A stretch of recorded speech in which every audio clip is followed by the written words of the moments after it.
بسم الله الرحمن الرحيم الحمد لله الذي أرسل رسوله بالهدى ودين الحق ليظهره على دين كله ولو كره المشركون ومن على المؤمنين إذ بعث فيهم رسولا من أنفسهم فهدى إلى سبيل الرشاد وجاهد في الله حق جهاده وصلوات الله وسلام عليه وعلى آله وصحبه أجمعين.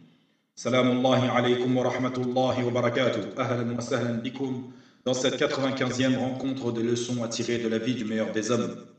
Nous sommes toujours dans Sulh al-Hudaybiyah, le traité de paix entre les mécréants et les croyants. Pendant ce traité, il y a eu certains événements, il y a eu certaines situations qui sont très importantes à comprendre et à saisir. Parmi ces situations importantes, le prophète sallallahu alayhi wa sallam a envoyé Uthman ibn Affan radiallahu anhu à la Mecque, avant même d'être lui à Hudaybiyah. Et la mission de Uthman était d'informer les Qurayshites que le prophète sallallahu alayhi wa sallam arrivait pour effectuer une umrah et non pas pour les combattre.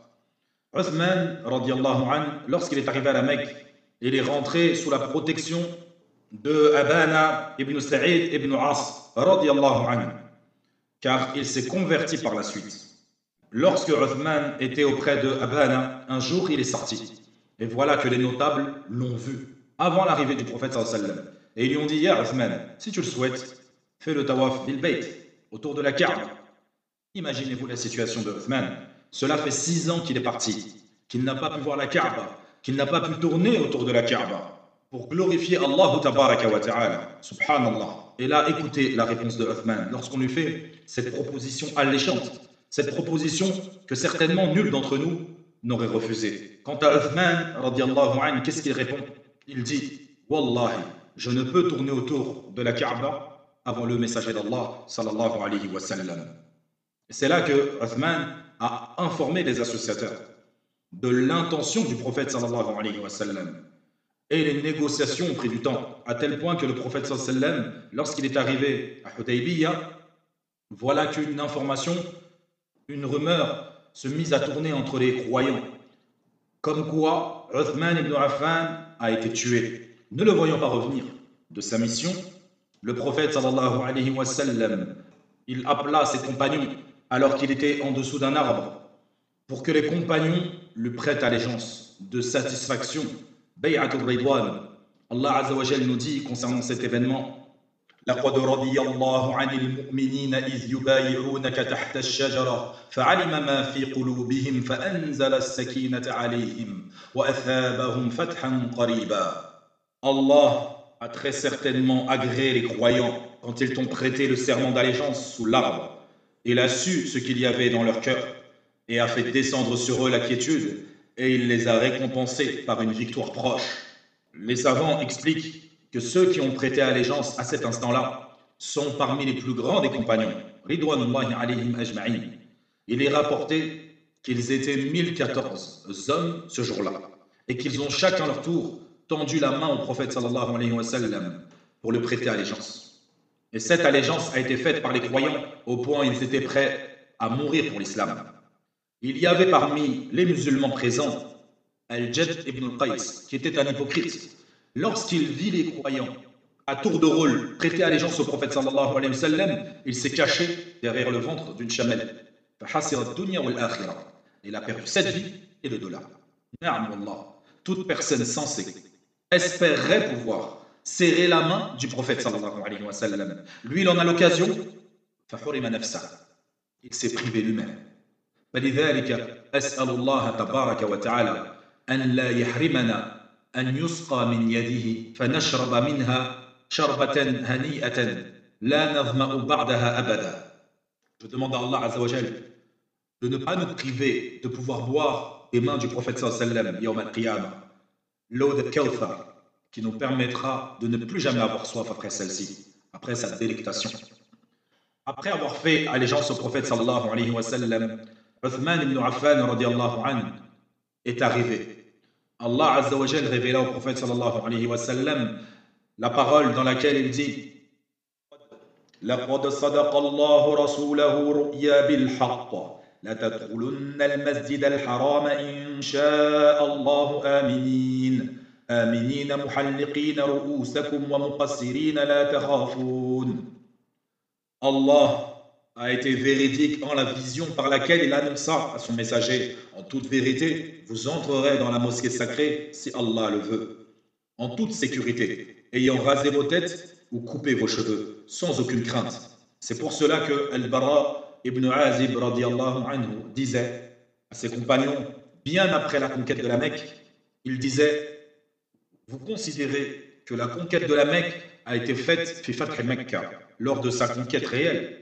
Quant à nous, nous considérions que la conquête de la Mecque a eu lieu à cet instant-là, fi Sulh al-Hudaybiyah, dans le traité de paix avec les mécréants.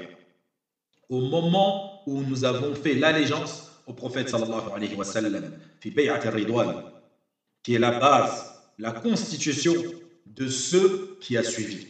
Une fois que Sulh al-Hudaybiyah fut fini, les compagnons du prophète sallallahu alayhi wa sallam sont retournés à Médine, en étant bien sûr insatisfaits de ce qui eut lieu. Ils étaient sur leur faim, mais c'est des compagnons. Ils n'ont que sur leur langue la parole: nous avons entendu, nous obéissons aux ordres d'Allah et de son messager. Que s'est-il passé après Sulh al-Hudaybiyah? Voilà que parmi les premiers événements à noter, c'est la conversion de Abul Basir, qui était un homme courageux et fort. Il vivait entre les Qurayshites et il est rentré en islam, il a embrassé l'islam. Et lorsqu'il a embrassé l'islam, il voulut aller à Médine pour parler au prophète sallallahu alayhi wa sallam. Arrivé auprès du prophète sallallahu alayhi wa sallam, il lui dit: ô messager d'Allah, Allah m'a extirpé d'entre eux. Me voilà auprès de toi. Ashhadu an la ilaha illallah wa annaka rasulullah. Et c'est là que les associateurs de Quraysh ont appris cette nouvelle. Ils ont donc dépêché 2 émissaires de parmi eux. Pourquoi? Pour quelle raison? Quel objectif? Récupérer Abul Basir. Radiallahu anhu. Lorsque Abul Basir il a dit au prophète sallallahu alayhi wa sallam qu'il voulait rester à Médine, le prophète sallallahu alayhi wa sallam lui a répondu: Wallahi, nous avons un traité de paix avec les mécréants. Et c'est là que Abul Basir lui dit: ô messager d'Allah, comment veux-tu me rendre à un peuple qui m'éprouve en insistant? Et le prophète sallallahu alayhi wa sallam répéta et lui dit: entre eux et nous, il y a un traité de paix. Et Allah, certes, va t'accorder une issue favorable à ta situation. Et ceux qui sont dans ta situation. Donc les Qurayshites ont récupéré Abul Basir. Sur le chemin du retour, Abul Basir était avec ses 2 geôliers. Lorsqu'ils sont arrivés à Dhil Hulayfa, donc limitrophe à la ville d'El Medina, et qu'ils étaient en train de manger des dattes, c'est là que Abul Basir il a eu l'intelligence. Et il dit: quelle est cette épée qui est si belle et grande, masha'Allah? À qui appartient-elle? L'un des 2 hommes a dit: Naam, c'est une très belle épée, effectivement. Et voilà que le second prit l'épée et il fit des mouvements face au visage d'Abul Basir. Et il lui dit: Naam, c'est une épée magnifique, robuste et tranchante. C'est là que Abul Basir dit à l'homme qui était en train de s'amuser devant son visage: serais-tu d'accord pour que je puisse la voir de plus près? Et là, l'homme, il lui donna. Et Abul Basir prit l'épée et tua l'homme, dont il était le prisonnier. Quant au second, qu'est-ce qu'il a fait? Il a pris la fuite. Il a pris la fuite vers qui? Vers le messager d'Allah, sallallahu alayhi wa sallam. Subhanallah. Lorsqu'il est arrivé auprès du messager, sallallahu alayhi wa sallam, le messager a vu dans ses yeux la crainte, la peur. Il était effrayé. Et il dit: mon compagnon a été tué. Et je vais certes, moi aussi, être tué. Subhanallah. Les savants nous expliquent ici l'ajib al-hujjat. Ils disent: observez vous-même vers qui cet homme a fui. Il n'a pas fui vers Quraysh. Il a fui vers le messager d'Allah, sallallahu alayhi wa sallam, qui est musulman, mais il savait qu'auprès de lui, il allait trouver la justice, qu'il allait trouver l'équité, tout en sachant qu'il était poursuivi par un musulman.